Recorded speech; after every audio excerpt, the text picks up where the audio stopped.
નમસ્કાર, પંચાયત સમાચાર 24 માં આપનું સ્વાગત છે। દાહોદ જિલ્લાના ધાનપુર તાલુકાના પીપોદરા ગામમાં મનરેગા યોજનાના કાગળ પર કામ બતાવી લાખો રૂપિયાની ઉચાપતનો મામલો સામે આવ્યો છે। ગરીબોના હકના પૈસા સરપંચ અને અધિકારીઓની મિલીભગતથી કિસ્સામાં સેરવી લેવાયાનો આક્ષેપ।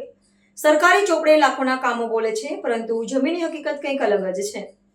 આટલી ગંભીર ફરિયાદ છતાં તંત્ર મૂક પ્રેક્ષક બનીને બેઠું છે। જ્યારે અમારા પ્રતિનિધિએ આ મામલે જવાબ માંગ્યો તો તાલુકા વિકાસ અધિકારીએ કેમેરા સામે બોલવાનો જ ઇનકાર કરી દીધો।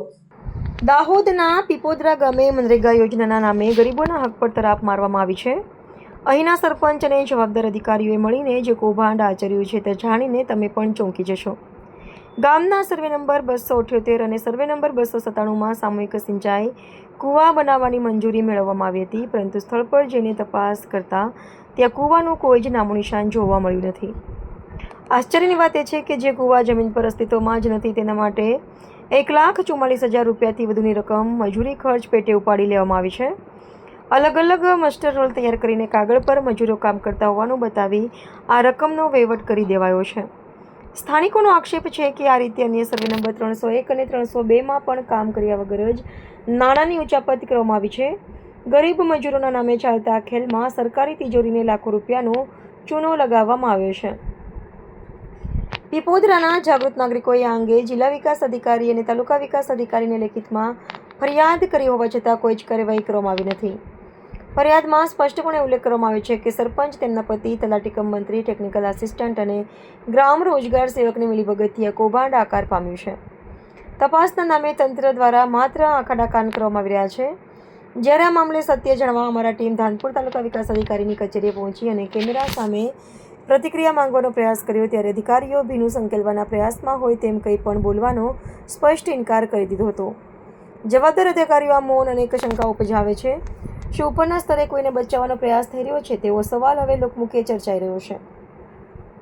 ધાનપુર તાલુકામાં અગાઉ પણ મનરેગા યોજનામાં અનેકવાર ભ્રષ્ટાચારના કિસ્સા સામે આવી ચૂક્યા છે, છતાં તંત્ર પાઠ શીખતું નથી। હવે ગ્રામજનોએ માંગ કરી છે કે આખા મામલાની તટસ્થ તપાસ કરવામાં આવે। જો પીપોદરા ગામના તમામ મનરેગા કાર્યોની યોગ્ય તપાસ થાય તો આ કૌભાંડ લાખોના આંકડાને વટાવીને ઘણું મોટું બની શકે છે। સરકાર ગરીબોના ઉત્થાન માટે જે પૈસા મોકલે છે તે શું માત્ર ભ્રષ્ટાચારીઓના ખિસ્સા ભરવા માટે છે? તેવા આકરા સવાલો સાથે લોકો ન્યાયની આશા રાખી રહ્યા છે। મારું નામ પહેલાં સરદારભાઈ અબલસિંહ, ગામ પીપોદરા, તાલુકો ધાનપુર, જિલ્લો દાહોદ। હવે સુવર્ણ નરવતભાઈ સનુભાઈના સર્વે નંબર 278માં કૂવો બોલે છે ઓન પેપર। એક પણ ખોદકામ કે ટીકામ પણ માર્યા વગર ઓન પેપર પૈસા આપણે 1,44,000 રૂપિયા ઉપડી ગયેલ છે। હવે આ ભાઈના આમ તો કોઈ લાભે નથી મળ્યો અને કોઈ અહીંયા કૂવો પણ નથી, કશું જ નથી। અને આવા અમારા પીપોદરા ગામની અંદર લાખો નહીં પણ કરોડોનો ભ્રષ્ટાચાર બોલે છે। હા, અને લેવલિંગ કે બોરહેડ પંપ, આ સીસી રોડ, નાળાનું કામ અને આવા કૂવાનું કામ, આવા અનેક કામો તપાસ કરાવી અને ઝીણવટ તપાસ કરે તો કરોડોનો કૌભાંડ નીકળે એમ છે। નરવતભાઈ સનુભાઈ સુવર્ણ, ગામ પીપોદરા, તાલુકો ધાનપુર, જિલ્લો દાહોદ। કોઈ અહીં કામ મને આ કૂવાનું મેં ફાઇલ કરી હતી, પણ એ ફાઇલમાં કોઈ કામ મળ્યું નથી। તો બીજા ભાઈ લાભ કરી જાય પણ ઓન પેપર છે, મારા સર્વે નંબરમાં કૂવો છે નથી। મેં તાલુકામાં, જિલ્લા અધિકારીમાં બધે પણ અરજીઓ મેં આલી તો પણ મારું કામ કશું સ્થળ તપાસ થાય નથી। હવે શું માંગ છે તમારી? અમારે કાયદેસર કાર્યવાહી કરવાની છે।